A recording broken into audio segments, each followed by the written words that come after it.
أكيد أول شيء الاستعدادات جيدة. فريقنا بأتم الجاهزية. تعرف مباراة فلسطين مباراة تكون صعبة على الطرفين. أي مباراة ندخلها هي في التصفيات النهائية لازم نلعب كمباريات إنه نلعب كمباريات نهائية.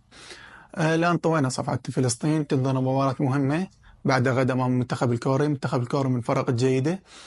أنا واثق من اللاعبين أنه يقدمون مباراة تليق باسم اللاعبين، باسم كادر التدريب، باسم العراق. إن شاء الله يا رب أنه نحقق 3 نقاط ويكون 3 نقاط ثمينة.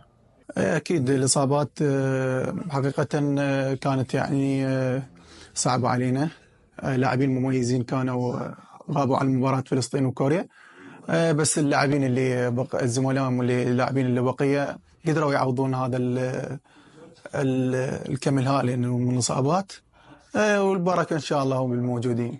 أكيد أيمن، تعرف أيمن لاعب مهم بالمنتخب الوطني. لاعب ما يتعوض. أكيد تواجده بالتمرين، تواجده في المنتخب الوطني هو يعطينا حافز إحنا كلاعبين. أتمنى له الموفقية والنجاح في حياته في كرة القدم أو خارج كرة القدم.